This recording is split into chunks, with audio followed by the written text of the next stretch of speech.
ये meeting schedule की गई है। तो ये की गई है कृषि संबंधित अपने उत्पादों की जानकारी लेने हेतु, तथा उसके साथ में ही आपके जो कुछ प्रश्न होंगे उनको हम आंसर दे पाए, आपके क्वेश्चंस को हम सॉल्व, जो भी क्वेरी है उसको सॉल्व कर पाए। तो सभी भाई और बहनों को मेरा सादर प्रणाम। आप सभी लोग मुझे जानते ही हैं ऑलरेडी। आप सभी से 2 बार हम मिल चुके हैं। 2 बार आपकी और हमारी बहुत ही प्रेम पूर्वक भेंट हुई है, जहाँ पे हम गोवर सिंह पलाड़ा पैलेस के अंदर जो बहुत ही बढ़िया कार्यक्रम हुए थे, तो वहां पे आपका लास्ट जो एनिवर्सरी थी तो उसमें हम शरीक हुए थे और हमें बड़ा ही आनंद प्राप्त हुआ था।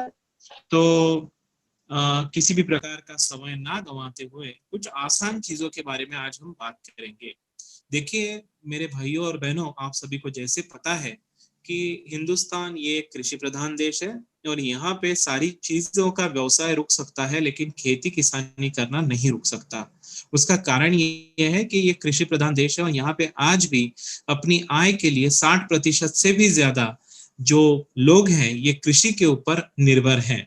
तो हमारा ये दायित्व बनता है कि हमारी कंपनी की ओर से एक से बढ़कर एक अच्छे उत्पाद ऐसे दिए जाए कि जो कृषि में अपना योगदान दे पाए और लोगों को जहर मुक्त खेती के जो क्रांति हो चली है, जहर मुक्त खेती की तरफ ले चले और साथ में अच्छे रिजल्ट्स दिलवाए, किसानों की परेशानियों से उनको छुटकारा दिलाए।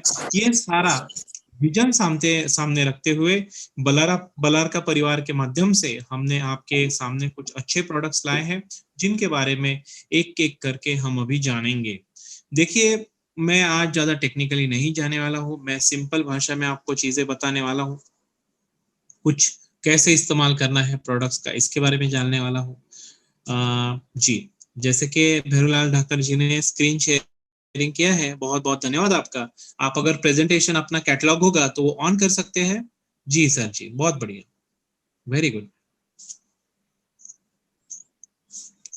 Yes sir ji, okay very good sir. F5 दबा दीजिए, बड़ा कर दीजिए इसको। Very good sir, yes ji. जैसे स्लाइड, ये स्लाइड का सारा कंटेंट आगे रखिए। जी, बहुत बहुत ही अच्छा प्रेजेंटेशन ये सर ने बनाया है, शायद बहुत बहुत अभिनंदन आपका। देखिए सबसे इम्पोर्टेंट है जैविक खेती क्या होती है। जैविक खेती यानी ऐसी खेती जो कीटनाशी बाहर के जो है, जो केमिकल पेस्टिसाइड्स है और केमिकल जो खरपतवार नाशी है, इनको नहीं लेना। ऐसी चीजें जैसे कि गाय के गोबर की खाद हो गई, नीम की खल्ली हो गई, तथा हमारे जो उत्पाद है ये हो गए, इनके माध्यम से जब खेती करते हैं ना उसे बोलते हैं जैविक खेती। और जैविक खेती के नुकसान और फायदे अभी ये जान लेते हैं। रासायनिक खेती के नुकसान क्या है और जैविक खेती के फायदे क्या है ये अब अभी जान लेंगे। रासायनिक खेती से होता है क्या, जिस मिट्टी को हम हमारी माँ बोलते हैं, तो उस मिट्टी के अंदर बहुत सारे सूक्ष्म जीवाणु रहते हैं। लेकिन सालों साल से हम जिस प्रकार की खेती करते आए हैं उस वजह से ये सारे सूक्ष्म जीवाणु बढ़ती गर्मी के कारण तथा उस मिट्टी के अंदर कुछ ऐसे विषैले तत्व बढ़ने के कारण सारे सूक्ष्म जीवाणु खत्म हो गए हैं। और आप और अगर हम जंगल की मिट्टी का अध्ययन करें, जो कि मैं बार बार बताता हूँ, तो वहां पे किसी भी प्रकार की खाद डाले बिना ही पेड़ 100-100 फीट 150-150 फीट बढ़ जाते हैं। उनके तने इतने मजबूत होते हैं कि जिनको काटने के लिए मशीन का सहारा लेना पड़ता है। और हमारे यहाँ पे जब हम देखते हैं कि कितना सारा खून पसीना एक करने के बाद भी किसान भाई को अच्छी उपज नहीं मिल पाती, तो इस सीधी सी बात को जब हम समझेंगे तो इसका जो निचोड़ हम निकालेंगे, इसके तह तक जाएंगे, तो हम पाएंगे कि जो खेती अपने आप कुदरत कर रही है, तो कुदरत माने कौन, जो ईश्वर ने इंसान को बनाया, गाय भैंस मवेशियों को बनाया, पेड़ पत्ते फूलों को बनाया, सबको बनाया, वैसे ही सूक्ष्म जीवाणुओं को भी बनाया। और इनमें कुछ होते हैं ऐसे सूक्ष्म जीवाणु जो मिट्टी को जोतने का काम करते हैं और जो नाइट्रोजन हवा में है उसको समेट कर अपने अंदर वह ऐसी चीजें बनाते हैं जो कि नाइट्रोजन मिट्टी में बना रहे, फास्फोरस मिट्टी में बना रहे, पोटाशियम मिट्टी में बना रहे। और यही सारी चीजें जो होती है वह मिट्टी में खाद का काम करती है। तो जैविक रासायनिक खेती के इस्तेमाल की वजह से क्या हो चला है कि सालों साल इसके वजह से हमारी मिट्टी का तापमान बढ़ गया, पीएच लेवल डिस्टर्ब हो गया। पीएच माने ज्यादा एसिडिटी बढ़ गई या फिर कहीं पे ज्यादा सैलिनिटी बढ़ गई, तो इसको बोलते बंजर, मिट्टी बंजर होना माने पीएच बढ़ जाना, है ना। और इन सारी चीजों के कारण हमारे मिट्टी के अंदर के सूक्ष्म जीवाणु खत्म हो गए। तो अभी हमारा ध्येय यह है कि यह इस प्रकार की जो खेती है इसका ये समाप्त करना और एक अच्छी शाश्वत जो सभी के शरीर के लिए अच्छी रहे तथा मृदा के लिए यानी मिट्टी के लिए भी जो खेती हमेशा टिकने वाली है, ऐसी खेती का हम कैसे संचालन कर सकते हैं, इसमें बलार का परिवार के माध्यम से हम कैसे हमारा योगदान दे सकते हैं, इसीलिए इन प्रोडक्ट्स की श्रृंखला हमने आपके लिए लाई है। देखिए, मैंने बताया रासायनिक खेती के दुष्परिणाम क्या है, उसमें से सबसे बड़ा एक दुष्परिणाम बताना रह गया। आज हम देखते हैं हर 10 से 20 लोगों के बीच में 3 से 4 लोगों को उच्च रक्तचाप की बीमारी होती है, 2-3 को डायबिटीज होता है, 1-2 को तो हार्ट की बीमारी होती, दिल के मरीज तो होते ही होते हैं, और 2-4 गलती से कैंसर की भी आशंकाएं दिखती है। अगर आप देखेंगे इन सारी चीजों की जड़ कहाँ पे है, तो जो भोजन हम करते हैं, जो भोजन हम करेंगे वैसे ही, देखिए जो खाएंगे वैसे ही बनेंगे, अच्छा खाएंगे अच्छा बनेंगे, अच्छी सेहत रहेगी, है ना। और हम तो ऊपरी ऊपरी हमको दिखता है कितना अच्छा फल खा रहे हैं, कितना अच्छा सब्जी भाजी खा रहे हैं, लेकिन इसके अंदर जो विषैले तत्व गए हुए हैं एक्चुअल में वो हमारे शरीर में जाते हुए कैंसर पैदा करने का, उच्च रक्त, सारी चीजें, सारी जो बीमारियां हैं उसकी जड़ है दूषित खाना। और यह दूषित खाना कहाँ से आता है, तो रासायनिक खेती यानी जो केमिकल वाली खेती है इसके माध्यम से दूषित खाना आता है। आज हम और आप उत्पादन बढ़ाने की ऐसी ओढ़ में लग गए हैं कि क्वालिटी के बारे में हम कभी नहीं सोचते, और रासायनिक खेती जो है ये निम्न स्तर का यानी लो क्वालिटी का फूड बनाते हैं। और जो केमिकल फार्मिंग जो लोग करते हैं उनको भी आगे चल के कुछ ना कुछ बीमारियां हो जाती है। कई कई पे हम सुनते हैं कि केमिकल पेस्टिसाइड फवारते हुए किसान मजदूरों को चक्कर आ गया, कहीं पे महाराष्ट्र में एक दो कंडीशन हुई थी कि कॉटन की खेती में कुछ केमिकल स्प्रे करते हुए उन लोगों की बेचारों की मौत हो गई थी, तो कितना दर्दनाक हादसा है। तो यह भी इसमें समस्या है। और ऊपर ही ऊपर अपने पानी के अंदर जो पानी अपना इसमें होता है जिसको हम क्या बोलते हैं, नहर बोलते हैं या फिर तालाब बोलते हैं, तो उसके अंदर जहाँ पे कुंड है, जो जहां भी अपना ये सारा खेत का पानी जाता है वह पानी भी दूषित हो जाता है। वही अपने मवेशी पीते हैं, वही गाय भैंस पीती है और वही दूध देती है, तो दूध के अंदर भी जहर हो।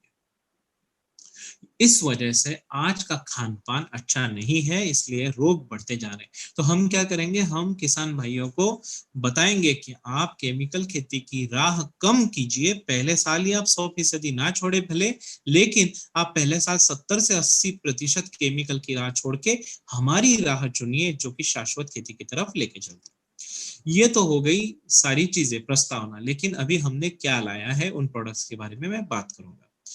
संक्षेप में मैं कुछ 5 प्रोडक्ट 6 प्रोडक्ट जो अपने हैं इनके बारे में बताता हूँ। तो सर, मैं आपको विनती करूंगा आप फर्स्ट प्रोडक्ट की स्लाइड स्टार्ट करें जिसका नाम है बलार का भूशक्ति। Very good sir, thank you. देखिए, ये बेहतरीन क्वालिटी का पैकेजिंग में आपके पास बलार का भूशक्ति ये प्रोडक्ट हमने लाया है। हमने अब मैंने जो अभी लास्ट 5-7 मिनट में बात की वो मिट्टी का किस प्रकार खराब हो गई है मिट्टी और उसको हमें कैसे अच्छा करना है इसके बारे में मैंने बात की। तो भूशक्ति ये जो प्रोडक्ट है भाइयों और बहनों, यह प्रोडक्ट एक ऐसा प्रोडक्ट है जो कि सॉइल कंडीशनिंग करता है यानी मिट्टी को नरम बनाता है। लिए क्या लगते हैं, केंचुए। केंचुए यानी किसान के दोस्त। केंचुआ ऊपर नीचे होता है तो मिट्टी में सुराख बनाते हुए जाता है। अब ये केंचुआ अपने खेत से गायब है, लेकिन ये आना चाहिए, तो इसको जो पसंद है वो चीज हम देंगे। केंचुए को जो चीज पसंद है मिट्टी में वो देना है, तो ये भरमार है, केंचुए के पसंदीदा खाना है जो कि। तो यह मिट्टी में एक डिब्बा, ध्यान रखिए मैं अभी आपको कैसे इस्तेमाल करना है ये भी साथ साथ बता दूं। एक डब्बा जो आधा किलो का है, 1 एकड़ में हमको कोई भी फसल की शुरुआत में डालना। आप बोलोगे सर बुआई हो चुकी है, रोपाई हो चुकी है, अब डालें तो कैसे डालें। देखिए, पहली बात तो ये गांठ बांध लीजिए कि डाल सकते हो, माने 10 दिन हो गए बुआई करके तो भी डालो, 50 दिन हो गए तो भी डालो, 80 दिन हो गए तो भी डालो, कोई प्रॉब्लम। अपने हिंदुस्तान में खेती किसानी का सबसे पावरफुल सीजन होता है जून से लेके अक्टूबर तक को, जिसको खरीफ का सीजन बोला जाता है, रेनी सीजन यानी बारिश वाला सीजन। इसमें 70% हिंदुस्तानी लोग लगभग इसमें खेती किसानी में जुट जाते हैं। तो अभी खेती जब तैयार कर रहे हैं, किसान जब जोत रहा है, अभी कुछ दिनों बाद बारिश होने वाली, महाराष्ट्र में तो बारिश शुरू हो गई है थोड़ी बहुत, लेकिन एक महीने के भीतर भीतर उत्तर भारत में भी बारिश का सीजन अच्छे से सेटल हो जाएगा। और इस साल हेतु ये बात मैं बता रहा हूँ कि इस साल बहुत अच्छी बारिश हवामान जो है उस विभाग उसने ये जानकारी दी हुई है। तो भूशक्ति के ऊपर हम फिर से आएंगे, कभी भी डालिए अगर पहले नहीं डाला है तो। और सबसे आइडियल स्टेज है इसका डालने का फसल की शुरुआत में, जब किसान है तब यह आधा किलो 1 एकड़ में डाल। आप बोलोगे सर आधा किलो और 1 एकड़ कैसे डालेंगे, तो सिंपल है, 20 किलो खेत की अच्छी मिट्टी ले लीजिए, माने वो रेतीली हो कैसी भी हो, लेकिन छनी हुई बारीक मिट्टी आप ले लीजिए और उस मिट्टी में यह भूशक्ति का जो डब्बा है वो मिक्स कर दीजिए, और जैसे यूरिया आप खेत में डालते हो उस प्रकार उसको पूरे खेत में छींट दीजिए। लेकिन एक चीज की ध्यान रखें, इसके ऊपर जब पानी गिरता है तभी ये घुलनशील होता है और तभी इसका रिजल्ट दिखना शुरुआत होता है। तो आप बोलेंगे सर बारिश आने में देर है, फिर कैसे डाले, तो दूसरा उपाय मैं बताऊंगा। जिस एरिया में बागानी फसलें होती है, जहां पे साल भर पानी है, नहर है, तो उसके अंदर आप एक डिब्बे को नहरों के माध्यम से या फिर पानी के माध्यम से आप इसको दे सकते हैं। एक और तरीका बताता हूँ, देखिए कुछ कुछ जगह पे 200 लीटर का ड्रम होता है, 200 लीटर पानी का, तो कुछ कुछ लोग खाद देने के लिए लिक्विड वाली उसको थोड़ा सा होल गिरा देते हैं, है ना। तो जिसे आप 200 लीटर पानी लेना है, 200 लीटर पानी के अंदर अपना भूशक्ति एक डब्बा डाल देना है, पूरा उसको अच्छे से घोल घोल बना लेना है और हर नहर में थोड़ी थोड़ी देर इसको चलाना है, यानी वो छिद्र के माध्यम से ये पूरा बहता जाएगा, साथ में ऑलरेडी पानी चल रहा होगा, तो पानी के साथ में ये अगर जाएगा तो पूरी जगह पे ये मिल जाएगा। अच्छा, इसको कैसे इस्तेमाल नहीं करना, इसका स्प्रेइंग बिल्कुल भी नहीं करना। पौधों के ऊपर इसके अंदर जो मौजूद तत्व है वो पौधों के सुराख को ब्लॉक करने की संभावना हो सकती है। बारिश आने के बाद वो ठीक हो जाता है, लेकिन 7-8 दिन बारिश नहीं आए तो क्या करेंगे, तो इसीलिए इसका स्प्रेइंग कतई नहीं करना है। और बलार का भूशक्ति के फायदे क्या है ये बताते हैं। देखिए, कपास, गेहूं, चना, जो भी हो, सोयाबीन, जो भी हो, अफीम, जो भी हो, आपके यहाँ पे जिस भी तरह की फसल आप ले रहे हो उसमें बलार का भूशक्ति 1 एकड़ के लिए, यानी लगभग 1.5 बीघा के लिए, हमारे यहाँ बीघा, देखिए आप बोलेंगे सर हमारे बीघा इतना होता है, एकड़ इतना, उस झमेले में हमको फंसना नहीं है। आप एक ध्यान में रख लीजिए, 1.5 बीघा या फिर 1 एकड़, तो आपके यहाँ पे अगर बीघा चलता है तो 1.5 बीघा मान के चलिए, 1.5 बीघा के लिए एक डिब्बा ये लगभग संपूर्ण है। अच्छा, ये प्रोडक्ट स्टार्टिंग में खेत जोतते समय डालेंगे या फिर फसल 15-20-25 दिन की हो गई तब डालेंगे, कहीं कहीं पे लेट हो गया तो भी कोई टेंशन नहीं। लेकिन जिन लोगों ने फसल की स्टार्ट में डाला है, मान के चलिए नरमे की फसल हम ले रहे हैं, कपास की फसल, तो कपास की फसल में अगर हमने यह हल जोतने के टाइम पे या फिर बुआई के 2-5 दिन आगे पीछे हमने डाला है, तो 60वें दिन यानी 2 महीने बाद इसका और आने के समय पे हमको ज्यादा से ज्यादा अच्छे क्वालिटी के फूल आएंगे। फूलों के अच्छी गुणवत्ता वाले फलों में, यानी कपास है तो कपास के बोंड में, सोयाबीन है तो दानों में ऐसा रूपांतरण होगा। यही सारी चीजें सब्जी भाजी के लिए भी लागू पड़ती है। ठीक है, बलार का भूशक्ति ये जो प्रोडक्ट है बहुत बेहतरीन प्रोडक्ट है, रिकॉर्ड तोड़ उत्पादन इसमें से हमने अच्छी तरह जब किसान भाई इस्तेमाल करते हैं, आप जैसे अच्छे लोग जब किसानों को प्रेरित करते हैं, तो बहुत बेहतरीन रिजल्ट हमने इस प्रोडक्ट के मार्केट में देखे हैं। तो पूर्ण रूप से विश्वस्त होकर आप इस प्रोडक्ट का मार्केट में अच्छे से इस्तेमाल कीजिए। किसान भाइयों को उनके मिट्टी की जो हानि हो गई है वो तो कम होगी, साथ में जल्दी से जल्दी बीजांकुरण होगा, गहरा हरा फसल हो जाएगी, फसल का तना जो है, सफेद जड़ें जो है वो भी बहुत अच्छे से डेवलप होगी। और अगर हम सारी चीजों का अगर मेल करें तो किसान भाई बहुत खुश हो जाएगा। तो कोई भी फसल 4 महीने की अगर है तो स्टार्टिंग में इसका एक डब्बा दीजिए मिट्टी के अंदर, और 2 महीने बाद जब फूल लगने का समय है 60, 65, 75वें दिन के लगभग, तो इसका दूसरा डब्बा आपको खेत के अंदर देना है। अभी हम चलेंगे हमारे दूसरे प्रोडक्ट की तरफ, जिसका नाम है बलार का सम्राट। बलार का सम्राट, इस प्रोडक्ट की तरफ हम अभी जाएंगे। सर आपसे दरख्वास्त करता हूं कि आप बलार का सम्राट,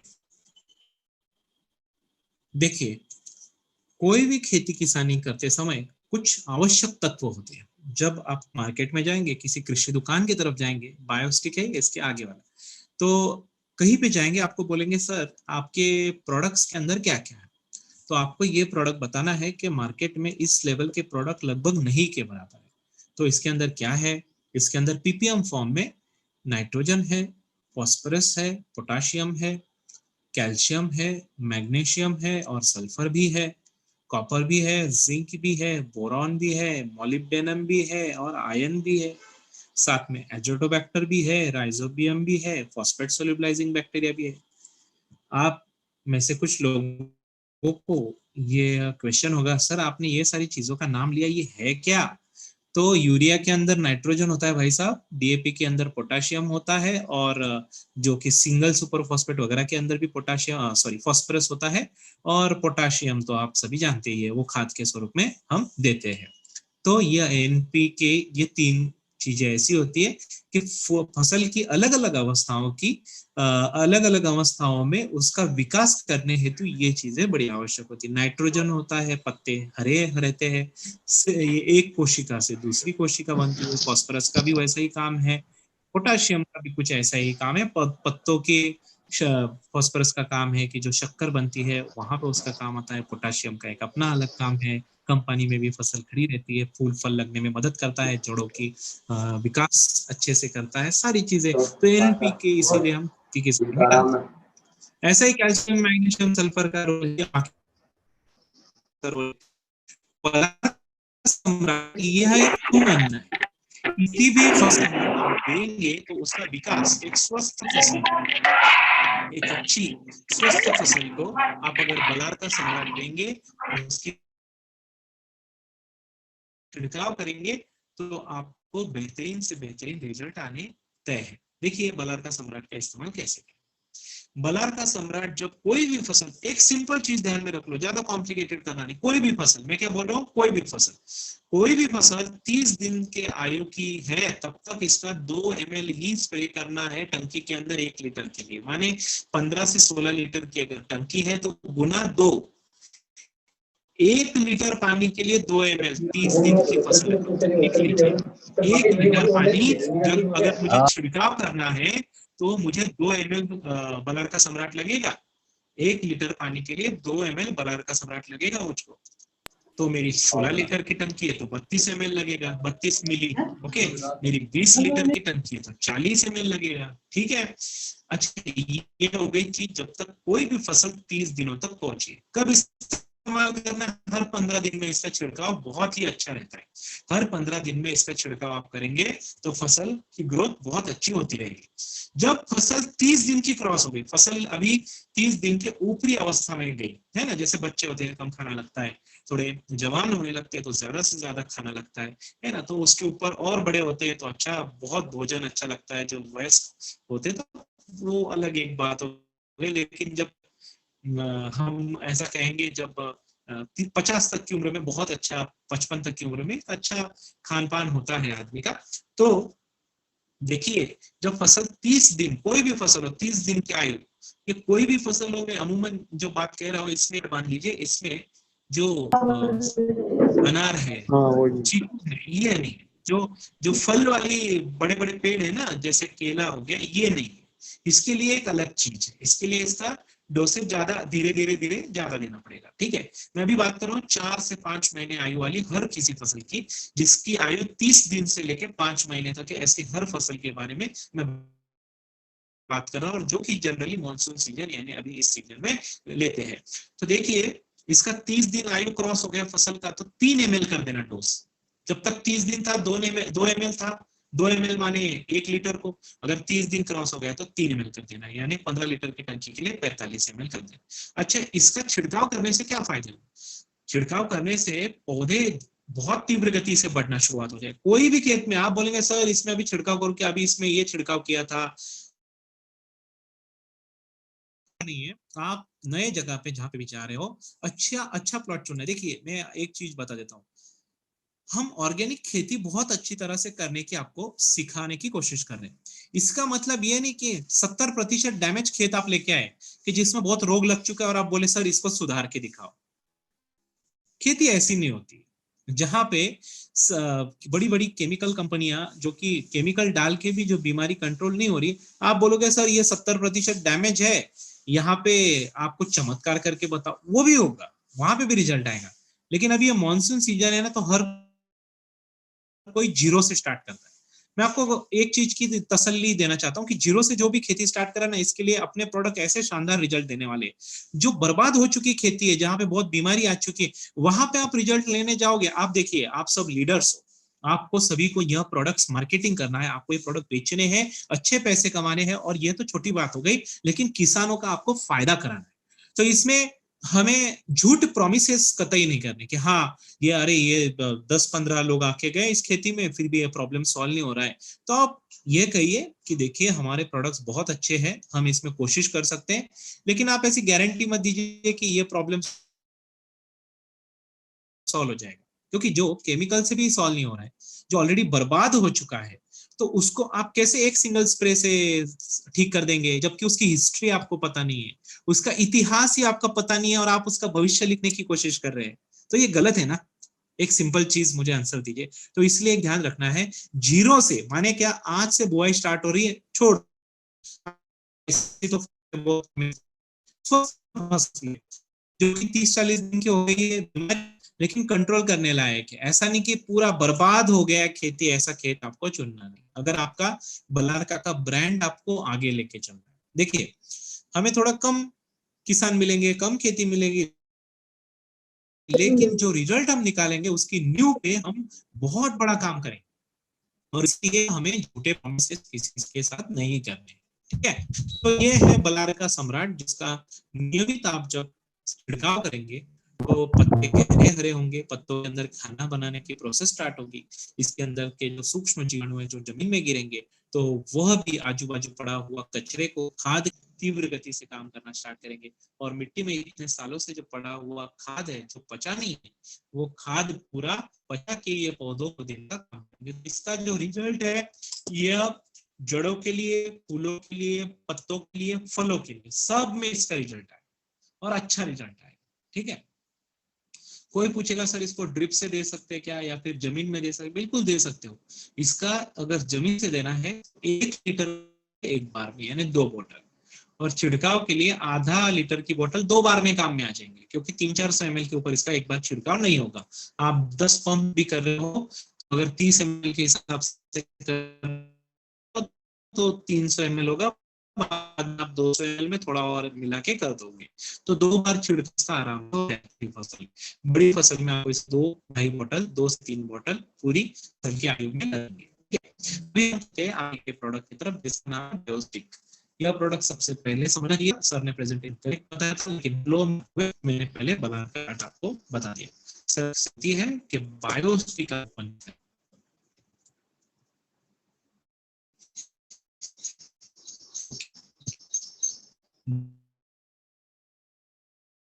अलग अलग नाम से बेचती है, और इस प्रोडक्ट का मैं एक सिंपल चीज बताता हूं कि किसी भी कंपनी लीटर के लिए आधा ml से भी कम लगता है। आधा ml पकड़ के चलिए। इसकी बोतल यूज करने के पहले अच्छे से शेक करनी है, शेक करने के बाद में इसका खोलना है इस बोतल को जो भी है, और हर बार इस्तेमाल करने के पहले थोड़ा शेक कर ले, और इसका 3 रूप से ये काम, पत्तों पे किसी भी प्रकार के घोल को चिपकाता है, पत्तों के कोशिकाओं के अंदर यानी जो छिद्र होते हैं उसके अंदर इसका रिसाव कराता है, और इस वजह से इसके जो किसी भी घोल के, किसी भी यानी सम्राट ले लीजिए, या फिर आप अपना रक्षक ले लीजिए, या फिर नीम पावर ले लीजिए, के साथ में यह प्रोडक्ट जब हम इस्तेमाल करते हैं तो हमें अच्छे रिजल्ट दिखते हैं। क्यों? क्योंकि ये उस प्रोडक्ट का जो रिजल्ट मिलने की क्षमता है ये 10 गुना बढ़ा देता है। अभी आप बोलेंगे सर ये सिर्फ अपने ही प्रोडक्ट के साथ इस्तेमाल करना है कि? बिल्कुल नहीं। अगर आप ये सिंगल प्रोडक्ट के ऊपर भी चाहते तो किसी भी कंपनी की कोई भी दवाई होने दो, आपका बायोस्टिक उसमें डलना चाहिए। ये आपने गांठ बांध देना कि भाई चलो ठीक है, तुझे ये कंपनी का पसंद है, भले केमिकल पसंद है। किसान की बात बताता हूँ, वो अगर माने लगेगा, लेकिन उसके अंदर तुझे अगर रिजल्ट बढ़ाना है भाई, तो आपको बायोस्टिक का इस्तेमाल करना होगा। ये आपको उनको विश्वास दिलाना है और रिजल्ट दिखाना है। तो बायोस्टिक क्या काम करता है, घोल को अच्छे से पत्तों के ऊपर चिपकाता है, उसको एक्टिवेट कराता है जो भी घोल है, क्योंकि वो अंदर आता है और कोशिकाएं उसको पी लेती है और जल्दी रिजल्ट उसका आ जाता है। तो ये था हमारा बायोस्टिक। हर 1 लीटर के लिए आधा ml, यानी 15 लीटर का पंप है, 7 से 8 ml का डोसेज इसका पर्याप्त। चलिए चलते हैं आगे के प्रोडक्ट की तरफ, जिसका नाम है नीम पावर। देखिए, कुदरत ने कितने सारे उपहार के स्वरूप हमें कितनी सारी चीजें दी है, और उसमें एक सबसे इंपॉर्टेंट चीज है नीम का पेड़। नीम हो गया, बबूल हो गया, ये ऐसे कुछ वृक्ष है जो आयुर्वेदा में इनकी हजारों वर्षों से ख्याति हमें पता है, और हमारे बुजुर्ग भी अलग अलग जगहों पे नीम का इस्तेमाल करते आए हैं। तो नीम के बहुत ही अच्छे क्वालिटी के बीज के अंदर की जो चीज है, उसको इंग्लिश में सीड कर्नल कहा जाता है, इसके माध्यम से ये तेल निकाला गया है। और 150 से भी अलग अलग प्रकार के रोगों के अंदर यह बहुत ही जबरदस्त कारगर है, बहुत ही अच्छा है।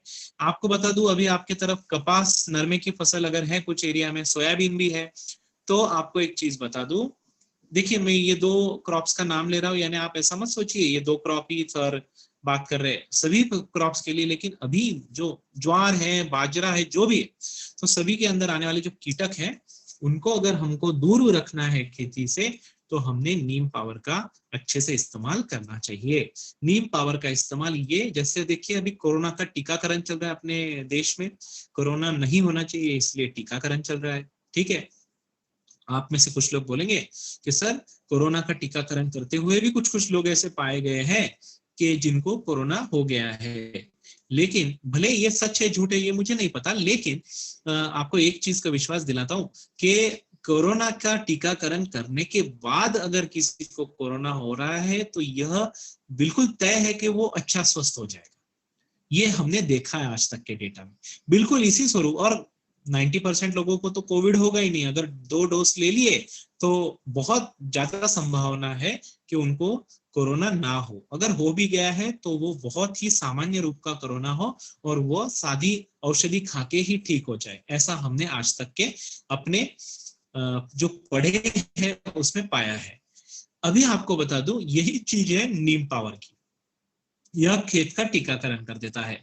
जब आप खेत 15-20 दिन की फसल हो जाए, तभी नीम पावर 2 ml पर लीटर आप स्प्रे करते हो, पूरे मेढ़ों से होते हुए खेत के अंदर, फ्रेश खेत के अंदर, तो किसी भी प्रकार की बीमारी आने की गुंजाइश बहुत कम हो जाती है। और अगर आप इसका 3 ml पर लीटर स्प्रे करते हो, जब कोई बीमारी भी आती है तो वो बीमारी चली जाती है। तो ये बिल्कुल वैसा है कि खेत में बीमारी तो लगभग नहीं आएगी, आ भी गई तो वो खेत का बहुत ज्यादा नुकसान नहीं करेगी, क्योंकि पत्ते आपके कड़वे हैं, उसको खाने के बाद कोई भी इल्ली सॉरी, कोई भी इल्ली या ज्यादा समय तक जिंदा नहीं रह सकता। तो यह चीज है हमारे नीम पावर की। आप बोलेंगे सर इसका इस्तेमाल कैसे करना है, बिल्कुल सिंपल चीज है। इसका इस्तेमाल कैसे करना है आपको, जब फसल आपने बुआई की है, तभी से आप 2 ml पर लीटर का एक छिड़काव खेत के अंदर कर सकते हैं। जब 15 दिन की हो जाए फसल, तो किसान ऐसे मानेगा नहीं कि भाई अभी तो बुआई की है, इसका इस्तेमाल क्या करें, कि कुछ आप तो पैसे बर्बाद करने को बोल रहे हो। तो ठीक है, उनको तसल्ली नहीं हो रही तो एक ही चीज करना है, जब फसल 15-20 दिन की हो जाए, तो इसका 2 ml पर लीटर यानी 15 लीटर पंप को 30 ml का इसका छिड़काव आपको करना है, और इससे खेत का टीकाकरण हो जाएगा। और बाद में अगर कोई बीमारी आती है तो 3 ml इसका आपको छिड़काव करना है। तो यह था नीम पावर, ठीक है। हम हमारे अगले प्रोडक्ट की तरफ जाएंगे, जिसका नाम है बलार का रक्षक। बलार का रक्षक यह फफूंदीनाशी, और बहुत ही जबरदस्त फफूंदीनाशी है। हमें बहुत कॉन्फिडेंस है इसके ऊपर। देखिए, अभी बारिश का सीजन स्टार्ट होने वाला है, तो जैसे कि आप सभी को पता है कि जितनी ज्यादा बारिश होगी उतनी फफूंदी की समस्या ज्यादा से ज्यादा खेतों में दिखाई दे सकती है। तो अगर फफूंदी से हमको अगर निजात पाना है, तो हमको बलार का रक्षक का इस्तेमाल करना है। 3 ml पर लीटर का इसका हमको डोसेज देना है, जिस परिणाम स्वरूप किसी भी प्रकार की फफूंदी हमारे खेत में नुकसान नहीं कर पाएगी और लगभग वो नष्ट हो जाएगी। तो किसी भी किसान भाई को जब फफूंदी की समस्या दिखती है तो आपने तुरंत बलार का रक्षक 3 ml और नीम पावर 3 ml, साथ में बायोस्टिक आधा ml हर लीटर के लिए, पर लीटर बोल रहा हूँ, यानी 15 लीटर पंप के लिए 45 ml नीम पावर, 45 ml रक्षक और 7 से 8 ml बायोस्टिक, इसका स्प्रे कर दो तो फफूंदी से बहुत अच्छा आपको समाधान मिल जाएगा। हमारा आखिरी प्रोडक्ट है बलार का फ्लावर ग्रोथ। देखिए हर फसल के अंदर हमने देखा है कि फूल तो कई लगते हैं, लेकिन किसी परिणाम हवामान है, खराब आबो हवा है, तापमान ज्यादा है या फिर पौधों में पोषक तत्वों का अभाव है, तो ज्यादा फूल वो फसल बेयर नहीं कर पाती। तो इस कारण स्वरूप हमने एक बहुत बेहतरीन प्रोडक्ट का निर्माण किया है जिसका नाम है बलार का फ्लावर ग्रोथ। देखिए जब फसल 40-50 दिन की हो जाए तब बलार का सम्राट 45 ml एक टंकी के लिए और उसी टंकी के अंदर 5 ग्राम बलार का फ्लावर ग्रोथ आपको डालना है, बायोस्टिक 8 ml डालना है, इसका घोल बना ले और स्प्रे कर दिए तो ज्यादा से ज्यादा फूल लगने की संभावना है, फूल गिरने की वजह से जो क्षति होती है खेत में वह भी कम होगी। इसी प्रकार हमारी खेत की उन्नति होती रहेगी। हमारा सेशन खत्म होने को आ गया है। मैं आशा करता हूं कि जो चीजें मैंने आप सभी को बताई तो आपके जहन में वो अच्छे से फिट हो गई है। देखिए अपना बलाका का ग्रुप है, उसको आप एक्टिवेट कीजिए, आपकी सारी जो शंका है उसमें आप डालिए। मैं वॉइस मैसेज के जरिए जितना पॉसिबल है उतना उसमें आंसर देने की कोशिश करूंगा। और यह कहते हुए मैं आप सभी से विदा लेता हूं। आप सभी का बहुत बहुत धन्यवाद। और ये पहला और आखिरी सेशन नहीं, अपने हमेशा सेशन होने वाले। मैं आपको एक चीज का मैं विश्वास दिलाऊं, एग्रीकल्चर में हमें बहुत अच्छा काम करना है आप सभी के साथ, और इसीलिए मैं आप सभी से विनती करता हूं कि एग्रीकल्चर प्रोडक्ट्स का रिजल्ट बहुत जबरदस्त है। आप स्टार्ट कीजिए, अभी खेती किसानी स्टार्ट हो रही है, नया सीजन स्टार्ट हो रहा है, तो आप ट्राई कीजिए कि ज्यादा से ज्यादा इसका आप व्यापार व्यवसाय करें और बलारका को तरक्की की दिशा में आगे बढ़ाए। थैंक यू वेरी मच, आप सभी का धन्यवाद।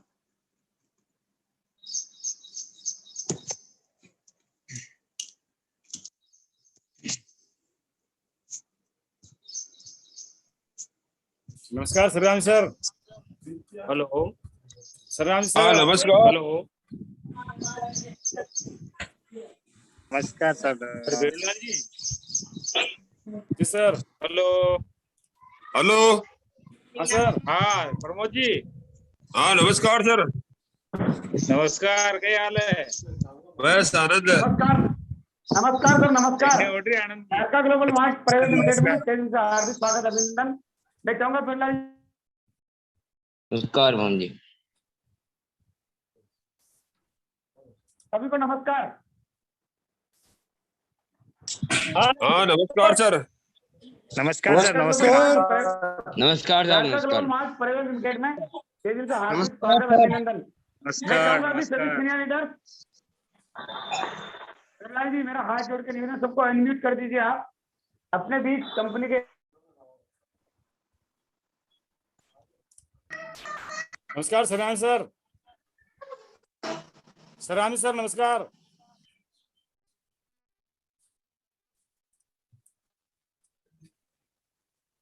नमस्कार साहब। आए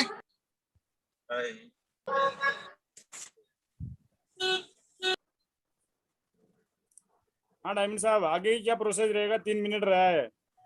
सरराम जी सर कहीं कनेक्टिविटी में नहीं आ पा रहे हैं शायद। सभी को नमस्कार। नमस्कार सर। नमस्कार। मैं पूरे सबसे पहले तो मैं पूरे ब्लाडका परिवार की ओर से हमारे जो महाराष्ट्र से आए गेस्ट हर्षदीप सर को बहुत बहुत बधाई धन्यवाद देना चाहता हूँ पूरे ब्लाडका परिवार की ओर से। एक बार मैं चाहूंगा सभी ब्लाडका परिवार हमारे महाराष्ट्र जो हमारे बीच गेस्ट कीमती समय निकाल के हर्षल जी सर के लिए एक बार जबरदस्त ताली हो जाएंगे अपनी अपनी जगह से।